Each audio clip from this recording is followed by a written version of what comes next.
नमस्कार दोस्तों। जीएसटी को वन नेशन वन टैक्स के नाम से भी जाना जाता है, पर क्या ऐसा वाकई है? ज़मीनी हकीकत तो ऐसा नहीं कहती है, क्योंकि वन नेशन वन टैक्स के नाम पे ऐसे ऐसे रूल्स बना दिए गए हैं जो कहीं से भी वन नेशन वन टैक्स को सपोर्ट नहीं करते हैं। आपको पता ही होगा, जैसे कि एक स्टेट का सीजीएसटी एसजीएसटी जो है वो हम दूसरी स्टेट में आईटीसी नहीं ले सकते हैं। किसी पर्सन को अगर दूसरी स्टेट में काम करना हो तो उसे मल्टीपल रजिस्ट्रेशन लेने पड़ते हैं। सेंट्रलाइज रजिस्ट्रेशन का जीएसटी में कोई कंसेप्ट अभी तक नहीं है। तो कहने को तो GST one nation one tax है, लेकिन इसमें अभी भी स्टेट स्पेसिफिक रूल्स जो हैं वो बने हुए हैं। हर स्टेट का अपना एसजीएसटी एक्ट है, एसजीएसटी रूल्स है। इस तरह कई सारी डिफरेंशिएशन स्टेट वाइज हो रही हैं जो वन नेशन वन टैक्स के कोर प्रिंसिपल को डिफाइज करती है। इसी कड़ी में हद तो जब हो गई जब अगर कोई एक स्टेट का इंडिविजुअल पर्सन किसी दूसरी स्टेट में रजिस्ट्रेशन लेने जाता है तो उसको ये कह के मना कर दिया जाता है कि भाई आप हमारी स्टेट के नहीं हो, हम आपको रजिस्ट्रेशन नहीं देंगे। दोस्तों, ऐसा ही एक केस पहुंचा हाई कोर्ट में।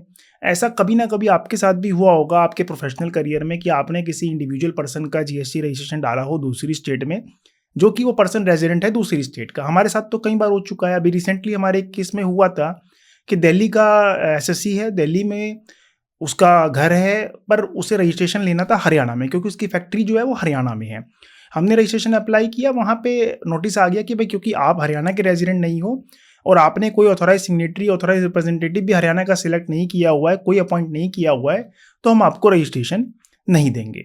इसी तरह का एक केस पहुंचा हाई कोर्ट के पास। अब हाई कोर्ट ने इस केस में क्या कहा, देखिए बड़ा इंटरेस्टिंग केस है। आपके साथ भी कभी हुआ होगा, और अगर नहीं हुआ होगा तो आने वाले समय में कभी ना कभी तो हो जाएगा।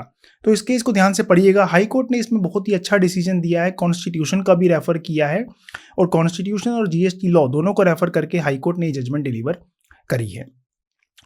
इस केस में भी यही हुआ था कि एक पर्सन था जो आंध्र प्रदेश में रजिस्ट्रेशन लेने गया था। उसको रजिस्ट्रेशन इस चीज़ पे डिनाई कर दिया गया कि भाई आप जो है वो आंध्र प्रदेश के स्टेट के रेजिडेंट नहीं हो, ना ही आपने कोई आंध्र प्रदेश का ऑथोराइज रिप्रेजेंटेटिव जो है वो अपॉइंट किया है।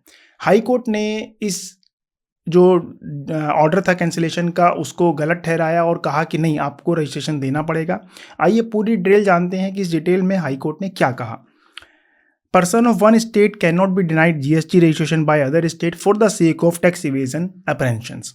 इसमें डिपार्टमेंट ने क्या प्ली ली, देखिए यहाँ पे साफ साफ हाई कोर्ट ने कहा कि भाई डिनाई नहीं कर सकते। आपको मैं थोड़े से फैक्ट बता देता हूँ, देन मैं आपको बताऊंगा कि क्या आर्गूमेंट दी थी एसएससी ने और क्या आर्गूमेंट दी थी डिपार्टमेंट ने। फैक्ट ये है कि पटिशनर ने जीएसटी रजिस्ट्रेशन अप्लाई किया 19 अक्टूबर 2024 को। 4 नवंबर 2024 को जीएसटी ऑफिसर ने उसकी एप्लीकेशन रिजेक्ट कर दी। रिजेक्ट क्यों कर दी?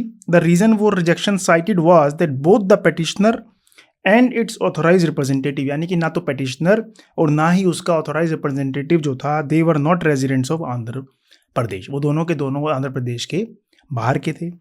And there were concerns about potential tax evasion. देखिए यहाँ पे क्या रीजन उन्होंने दिया कि there were concerns about potential tax evasion as none of the responsible person were from the state. यहाँ पे डिपार्टमेंट ने ये कहा कि भाई इस केस में टैक्स इवेजन होने के काफ़ी चांसेस हैं, क्योंकि दोनों के दोनों पर्सन जो हैं वो हमारी स्टेट के नहीं है।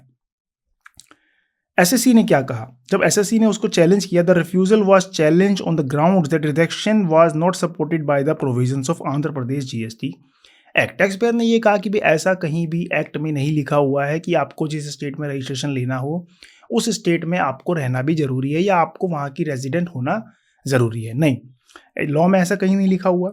पटिशनर ने क्या कहा कि neither the act nor the rules restrict non resident from obtaining GST registration in Andhra Pradesh, यानी कि ऐसा कहीं रूल में नहीं लिखा हुआ है कि आंध्र प्रदेश के बाहर के लोग आंध्र प्रदेश में रजिस्ट्रेशन नहीं ले सकते।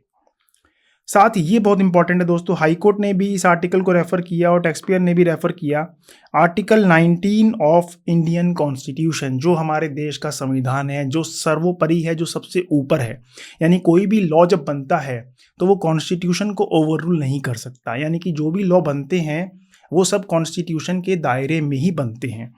आर्टिकल 19 ऑफ कॉन्स्टिट्यूशन बहुत ही इंपॉर्टेंट आर्टिकल है, वॉज हाईलाइटेड विच गारंटीज, यानी आर्टिकल क्या गारंटी करता है आपको? The right to practise any profession और to carry on any occupation trade business throughout the territory of India, यानी कि आप पूरे इंडिया में कहीं पे भी अपना कोई भी बिजनेस, जो भी लीगल हो, इलीगल बिजनेस नहीं, जो भी लीगल बिजनेस हो, आप पूरे इंडिया में प्रोफेशन कोई भी कहीं भी कर सकता है। ये आर्टिकल 19 आपको गारंटी देता है as a citizen of India. तो टैक्स पेयर ने इस आर्टिकल को रेफर किया, कोर्ट ने भी माना कि हाँ, ना तो जीएसटी एक्ट कहीं पे मना करता है, ना जीएसटी रूल मना करते हैं, और आर्टिकल 19 में साफ लिखा हुआ है कि आप किसी पर्सन को ऐसा लॉ बना भी नहीं सकते कि आप किसी दूसरी स्टेट में बिजनेस नहीं कर सकते, क्योंकि ये सरासर आर्टिकल 19 के अगेंस्ट होगा। तो अगर लॉ में लिख भी दिया तो भी वो मुझे लगता है कि हाई कोर्ट उसको एक्सेप्ट नहीं करेगा, क्योंकि कॉन्स्टिट्यूशन के ऊपर कोई भी लॉ नहीं बन सकता। हाँ, हाई कोर्ट ने ये माना कि there are possible apprehensions of tax evasion. उन्होंने माना कि डिपार्टमेंट की बात ठीक है काफ़ी हद तक कि भाई टैक्स इवेजन हो सकता है इस केस में, क्योंकि रेजिडेंट जो है वो उनके कंट्रोल में नहीं है, उनकी रीच में नहीं है। तो उन्होंने कहा कि आप जो नेसेसरी स्टेप्स हैं वो फॉलो करिए, आप जो नेसेसरी मेजर्स हैं वो ले सकते हैं, लेकिन रजिस्ट्रेशन डिनाई नहीं कर सकते। तो हाई कोर्ट ने यहाँ पे ये कहा कि आप रजिस्ट्रेशन दीजिए, रजिस्ट्रेशन देने के बाद जो भी नेसेसरी स्टेप्स हैं वो आप लीजिए, और अपना टैक्स को जो है अपना रेवेन्यू है उसको आप सिक्योर कीजिए, प्रोटेक्ट कीजिए। तो बड़ी ही अच्छी जजमेंट है। अगर आपके साथ भी ऐसा होता है कि आप किसी स्टेट के पर्सन का नंबर ले रहे हैं, जीएसटी नंबर किसी दूसरी स्टेट में, और वहाँ से आपको नोटिस आता है या सीधा ऑर्डर आ जाता है रिजेक्शन का, तो आप इस जजमेंट को रेफर कर सकते हैं। पूरी जजमेंट हमारे पोर्टल पे अवेलेबल है, वहाँ जाके आप इसको डिटेल में पढ़ लीजिएगा। जजमेंट का लिंक भी मैं आर्टिकल इस वीडियो में डाल दूंगा नीचे डिस्क्रिप्शन में, आप वहाँ पे जाके पूरी जजमेंट जो है पढ़ सकते हैं। आप भी अपना एक्सपीरियंस शेयर करिएगा, अगर आपके साथ सिमिलर केस कभी हुआ है तो आप हमें कमेंट बॉक्स में कमेंट कर सकते हैं कि आपने उस केस को कैसे डील किया था। अगर अभी भी आपका कोई डाउट है इस केस से रिलेटेड, कोई क्वेश्चन है, तो आप हमें नीचे कमेंट बॉक्स में कमेंट करिएगा, हम उसका जवाब देने की पूरी कोशिश करेंगे। धन्यवाद।